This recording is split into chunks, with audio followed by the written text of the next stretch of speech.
Okay. All right. Awesome. Whew. A little bumpy. Thank you for tuning into the GSMC Wrestling Laureate Podcast, brought to you by the GSMC Sports Network. We have a great show for you today. We're going to be talking about a full WrestleMania episode. We're going to be discussing night one and night two of WrestleMania, the biggest spectacle in sports entertainment. Hope you all watched it. It was actually pretty darn good, but I'll get into that pretty soon. Next, third segment, we're going to be talking about Cody Rhodes finishing his story, something special that Cody did. Obviously it deserves attention. So we'll talk about that. And finally, final skit, don't go anywhere. We will be talking about Triple H, Paul Levesque, getting the torch passed down from Vince McMahon. So essentially, this was the first ever WrestleMania without a McMahon in it, ever since Vince McMahon created this like 40 years ago. So yeah, it's been decades and decades long as from for the McMahon family. But yeah, but before we move on, we get a number of questions during the show from viewers. So to ensure that your question gets read on air, I ask you to use the Tips of the Nations link at the GSMCpodcast.net with your questions. This puts your question on top of the list so that I can see it. We can have a nice little back and forth conversation about it. Tell me what you like, tell me what you don't like. And it just all in all, it helps the show, guys. A positive review goes a long way. Peace, love, and positivity here at the GSMC Sports Network. Again, the link is GSMC podcast.net. GSMC. I don't know if it sounded like I said Z there, but all right. Well, so let's go ahead and get on into it. It was a pretty awesome WrestleMania, if I do say so myself. We're going to be talking about WrestleMania Night 1, and it started off with a bang. You had the Women's World Championship match between Rhea Ripley and Becky Lynch. So that match was pretty cool. A lot of a lot of a lot of physicality. A lot of these, both these women really, really wanted it, and I know that's like obvious. You know what I mean? You're fighting for the belt at WrestleMania. Obviously, anyone wants it. You know what I mean? But they really put it out there, left everything out on the line. Rhea Ripley, she came out and she, had a live performance for her theme song. So I thought that was pretty awesome. This is my brutality, and it's just and it just goes crazy, fire, flames, and all that. So I felt kind of bad for Becky, but Becky, she put up a hell of a fight. You can't really, and right now Rhea Ripley, she's just so dominant. I don't know who's going to be able to finally dethrone her.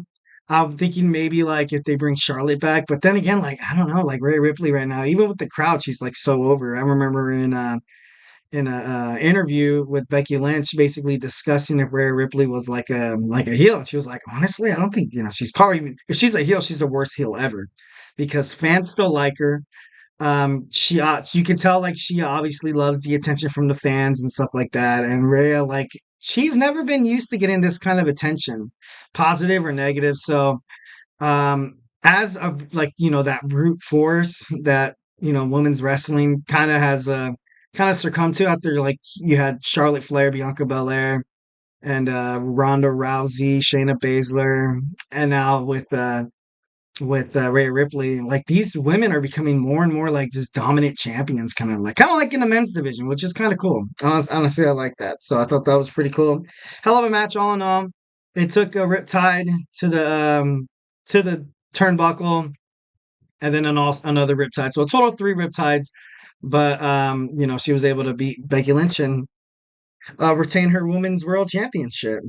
All right. So next we have the 6-pack ladder match, which was the tag team ladder match, which is pretty cool. Like honestly, I like the way they split up the belts. It was about time. It was about time. They're going to be doing the WWE draft within weeks or within months. And they kind of want to get back to like that, brand supremacy so they can kind of set it up for Survivor Series.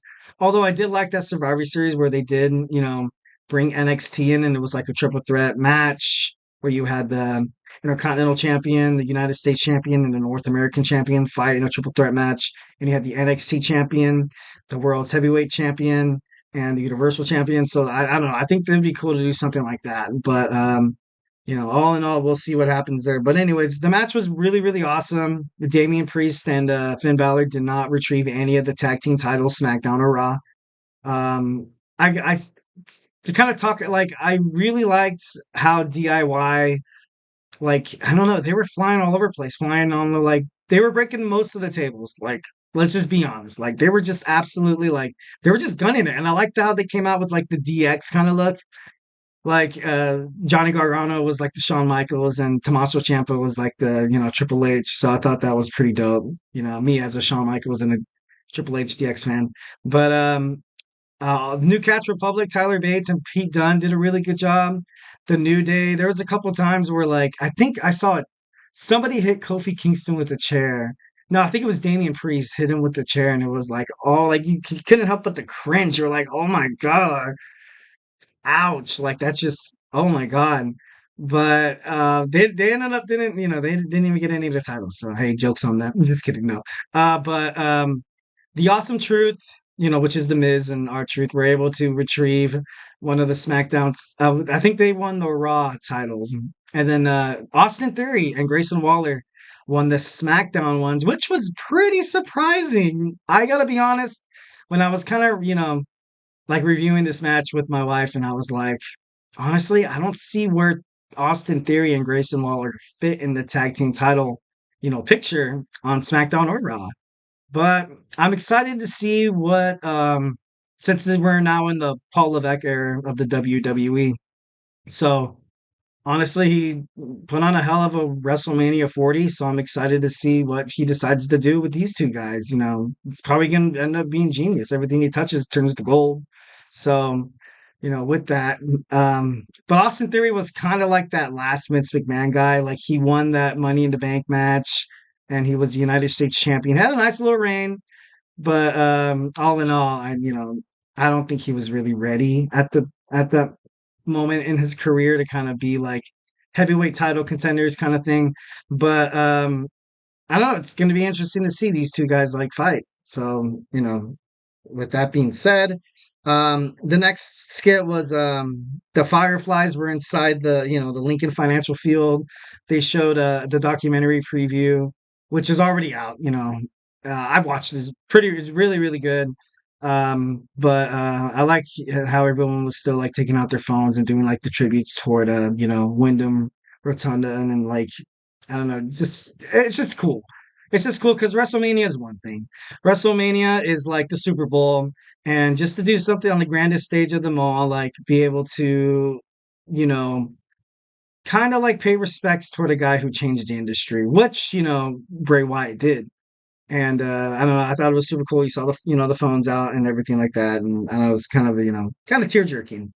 Next, you had the Rey Mysterio and Andrade taking on Dirty Dom and Santos Escobar. This match was, as expected. They were, there was like a father and son thing. They really wanted to show how Dominic was like such a heel and such a total jerk to his Hall of Fame father, who was Dirty Dom keeps calling him a deadbeat dad. And but Jason Kelsey came out also with Lance Johnson, an offensive lineman for the Philadelphia Eagles. So they came out with the luchador mask, and they kind of help assist Andrade and Rey Mysterio when. And I just you saw Dominic Mysterio go flying because like oh my god, like these two guys, Kelsey and Johnson, like they just leveled him, like it's crazy. But all in all, I kind of thought Rey Mysterio was going to win, but there has to be a time where Dominic should get the win over his father. But only time will tell when they'll finally like let that happen, or if they even ever let that happen. So Anyway, okay. So Lil Wayne actually made an appearance at WWE WrestleMania Night 1. He introduced Jay Uso, which was kind of cool. Honestly, when pop culture comes into WrestleMania, it's although it may seem cheesy and you're like, "Right, what's Lil Wayne doing here? Like, what's Weezy doing here?" And like it's just like I don't know. Some people like it, some people don't like it. But I don't, if he's there and he was trying to put over, Jey Uso, I'm for it. You know what I mean? Like, but just keep it wrestling. Just keep it wrestling. All right, so the match between the twins, Jimmy and Jay, was pretty good. There was a point in the match where it looked like Jimmy was ready to throw in the towel and try to make amends with his brother, saying he's sorry and stuff like that. And I kind of saw it and I was like, this is why I kind of think that they might be like saving like a reunion for these guys within like a next, probably like a year. I think it's still going to be kind of fresh, as soon as, it dies down from the bloodline disbanding and stuff like that. But I think these two are going to get together and they should get together. They're amazing to watch. They're an amazing tag team. They have great chemistry. They're freaking brothers, for Christ's sakes. And they just know how to get the job done and they know how to entertain the crowd. So, as a WWE fan, like you want to see stuff like that. Like I would like to see the New Day have like another title reign, or just like I like to see the Usos have another title reign. But only time will tell. So Jay picked up the win all in all. Although Jimmy, he got the Uso splash and the super kick, and it just wasn't enough. His brother's just too strong. I think he's the little brother by like a second. I'm just kidding. No, he's. I think Jay might be the little brother. By the way they look, he looks like the little brother. So we'll just call him the little brother for twins.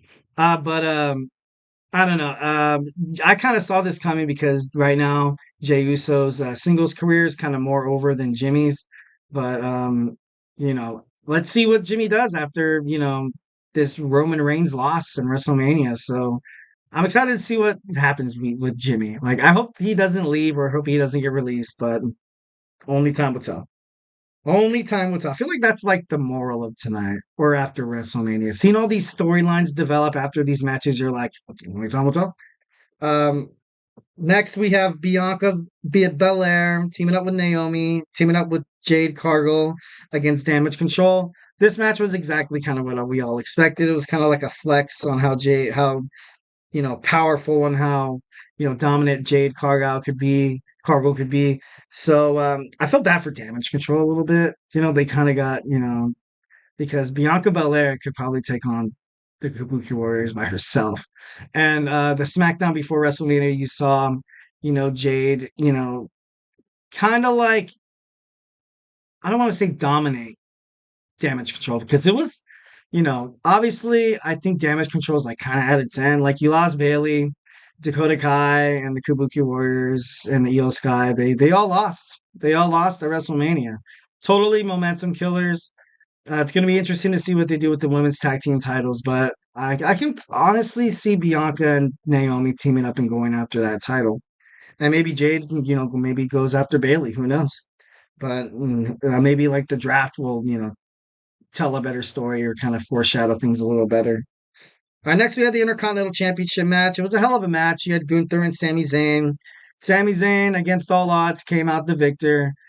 Um, I wasn't like mad about it or like upset or anything like that, but I don't know, like I think Gunther was so dominant and to put over Sami Zayn right now, like I'm interested like I was discussing before in prior podcasts, like it gets to the point where all the wrestlers inside the Intercontinental division, that are basically they're not there yet for the world's heavyweights. So like let's put them in the Intercontinental or United States division. And I don't know. They kind of I feel like this opens up more matches. Like you're gonna probably see the Chad Gable and Sami Zayn fight at SummerSlam. Oh, and you also have, WrestleMania Backlash. Like Gunther gets invokes his rematch clause. Like who knows what happens after that. So, Sami Zayn isn't quite yet in the clear, but essentially, guys, Gunther he defeated himself. There were so many times where he jumped off the top rope, did a splash, power bombs after power bombs after power bombs in front of Sammy's wife, and classic, attitude era, which is pretty cool. But I don't know. And then he had a chance to make the cover and he never did. So Sami Zayn was also he was able to capitalize off that. He did a brainbuster on the top turnbuckle. Gunther started bleeding in his mouth. I saw that actually. I was like, oh my god, like did he botch that move? But anyways, and Sami Zayn hit like a haluva kick. I think he hit two of them. And then bam, lo and behold, you new Intercontinental Champion, Sami Zayn. I felt cool for the guy. I really did. He deserves the title. It's been a while since he had a title, I think. Yeah, it's been a good minute. It's been a good minute. So, good for Sammy. All right, the final match of WrestleMania Night 1 was The Rock and Roman Reigns against Seth Rollins and Cody Rhodes. This basically had like destruction written all over it.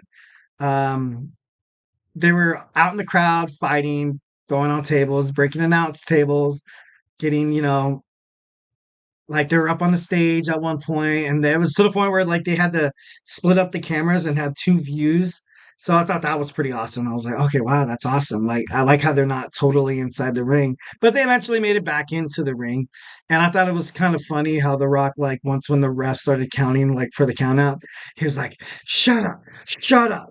Like, or you're fired. Like, it was pretty. Like, everybody was like, "Oh my god! Like, how are Cody and Seth supposed to win if The Rock has the refs on the payroll?" Like, you know what I mean? Like, but they lost all in all. Like, Cody was hit with the rock bottom and the people's elbow, and The Rock was able to get the cover. But there was some points in the match where I was like, man, this kind of like I feel like it was a little slow paced, but I feel like they kind of did that for like The Rock, to kind of get the in the hang of things.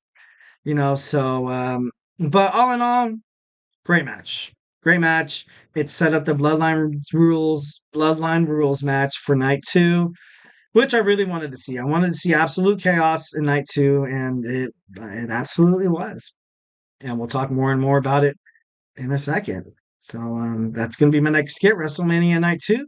Don't go anywhere because just a lot more WrestleMania stuff to unpack. So all right.